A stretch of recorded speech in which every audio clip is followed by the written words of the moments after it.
Hi! In this lecture, we will learn how to use records in DML operations, and we will see how records simplify insert and updates in our code. Before explaining this way, let's remember how we make an insert or update normally. Let's talk on insert first. Normally, if we want to insert a row into a table, we can either write whole column names or we can write the specific columns and values to make our insert. Why is it useful? We have another option to make an insert with records. Since our records will have the same structure of the table, we can directly make our insert without writing any column name. Let's make some examples and talk on that. Let's first create a table. Let's say that this table will have the retired employees. We will create a table based on the employees table. You know how to create a table from your SQL lessons. So, create table retired employees as select star from employees where 1 is equal to 2.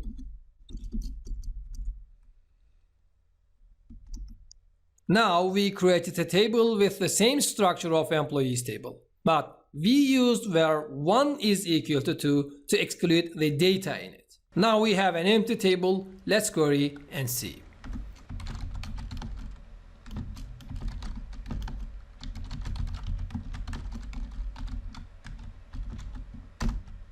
As we can see, no data. Now let's write our code.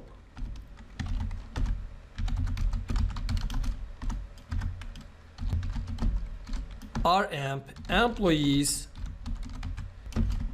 %row type. Now this is our record and it has the same data type of the employees table and our begin keyword. Now we will fill our record with a row in our employees table.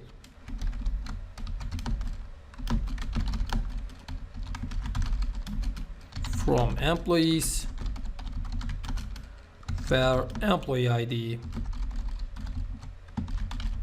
is equal to, let's say, 104. Now we have our data in our remp record. Let's insert that data into our retired employees table then. Insert into retired employees values r_emp and our end keyword. As we can see, we did not specify any column name. Our code is pretty simple and clear. But what is the benefit of that code? If I want to insert a row of a table into another table, I could do that easier with only a query. So I will not need to create a record. So why or when we use that? We use that when we want to do some changes on the data before we do our insert. Can we do these changes within our SQL statement? Sometimes can, but generally cannot.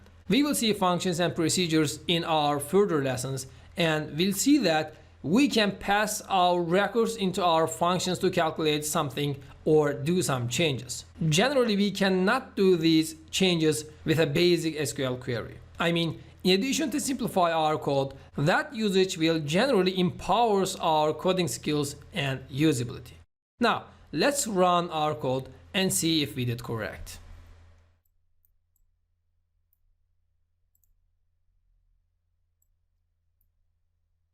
Great, it worked successfully. Now let's check if we did the insert.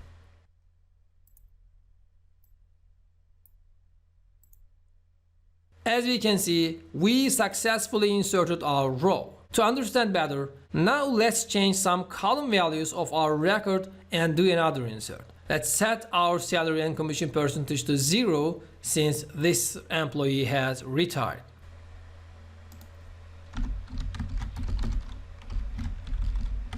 Let's copy that. Remp.salary is equal to 0 and commission percentage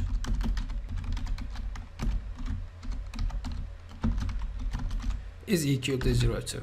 This is a simple modification, but you will generally use that with complicated operations on the data. Now let's make our insert again.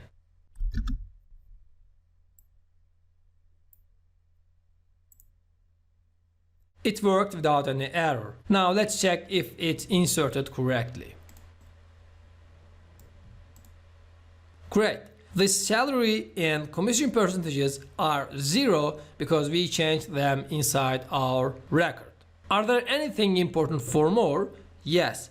To have a successful insert, your record must have the same type of the columns inside of your table. Both same types and the same order.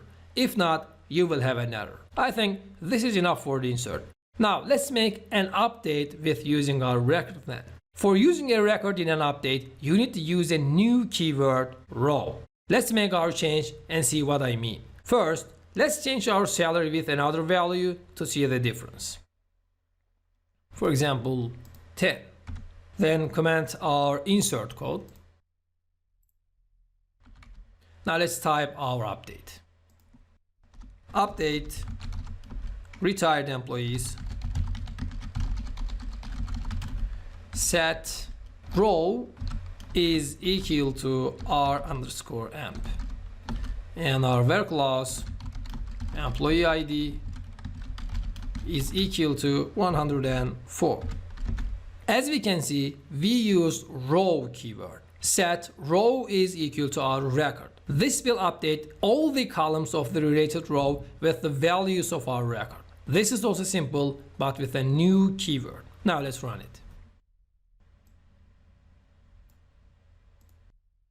Successfully completed. Now let's check our value.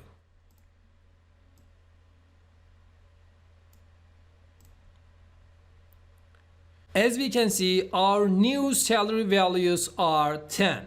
Both of them have changed since we have two employees with the employee ID 104 that we use in our var class. Like inserts, we use update with records when we do some complex operations on the data. We used employees % row type and get the employees tables data directly. But we can create a new record with specifying the variables in it. But this time, we need to be sure that this record has the same structure of the table that we will do our insert.